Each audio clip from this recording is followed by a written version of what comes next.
नमस्कार साथियों, मैं अनीता श्रीवास्तव आपका हार्दिक अभिनंदन करती हूँ। महर्षि वेदव्यास द्वारा रचित महाभारत के 113वें अध्याय में आज का प्रसंग है राजा पांडु का पत्नियों सहित वन में निवास तथा विदुर का विवाह। वैशंपायन जी कहते हैं, जन्मेजय बड़े भाई धृतराष्ट्र की आज्ञा लेकर राजा पांडु ने अपने बाहुबल से जीते हुए धन को भीष्म, सत्यवती तथा माता अंबिका और अंबालिका को भेंट किया। उन्होंने विदुर जी के लिए भी वह धन भेजा। धर्मात्मा पांडु ने अन्य सुहृदों को भी उस धन से तृप्त किया। भारत तत्पश्चात सत्यवती ने पांडु द्वारा जीत कर लाए हुए शुभ धन के द्वारा भीष्म और यशस्विनी कौशल्या को भी संतुष्ट किया। माता कौशल्या ने अनुपम तेजस्वी नरश्रेष्ठ पांडु को उसी प्रकार हृदय से लगाकर उनका अभिनंदन किया जैसे सची अपने पुत्र जयंत का अभिनंदन करती है। वीरवर पांडु के पराक्रम से धृतराष्ट्र ने बड़े बड़े 100 अश्वमेध यज्ञ किए तथा प्रत्येक यज्ञ में 1-1 लाख स्वर्ण मुद्राओं की दक्षिणा दी।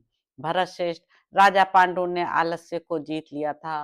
वे कुंती और माद्री की प्रेरणा से राजमहलों का निवास और सुंदर शैयाएं छोड़कर वन में रहने लगे।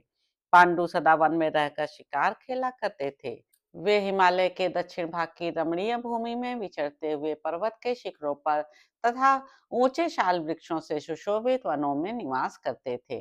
कुंती और माद्री के साथ वन में विचरते हुए महाराज पांडु दो हथनियों के बीच में स्थित ऐरावत हाथी की भांति शोभा पाते थे। तलवार, बाण, धनुष और विचित्र कवच धारण करके अपनी दोनों पत्नियों के साथ भ्रमण करने वाले महान अस्त्रवेत्ता भरतवंशी राजा पांडु को देखकर वनवासी मनुष्य यह समझते थे कि ये कोई देवता हैं। धृतराष्ट्र की आज्ञा से प्रेरित हो बहुत से मनुष्य आलस छोड़कर वन में महाराज पांडु के लिए इच्छानुसार भोग सामग्री पहुंचाया करते थे। एक समय गंगानंदन भीष्म जी ने सुना कि राजा देवक के यहाँ एक कन्या है जो शूद्र जाति स्त्री के गर्भ से ब्राह्मण द्वारा उत्पन्न की गई है। वह सुंदर रूप और युवावस्था से संपन्न है। तब इन भरतश्रेष्ठ ने उनका वर्ण किया और उसे अपने यहाँ ले आकर अब उसके साथ परम बुद्धिमान विदुर जी का विवाह कर दिया। कुरुनंदन विदुर ने उसके गर्भ से अपने ही समान गुणवान और विनयशील अनेक पुत्र उत्पन्न किए। तो इस प्रकार साथियों, आदि पर्व के अंतर्गत संभव पर्व में विदुर विवाह विषयक 113वां अध्याय पूरा हुआ।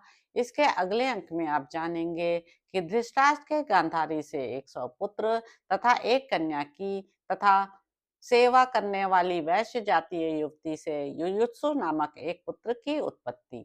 तो अब आपसे अगले अंक में मुलाकात होगी। मेरे यूट्यूब चैनल संवाद विद अनीता को लाइक करें, शेयर करें, सब्सक्राइब करें। धन्यवाद साथियों।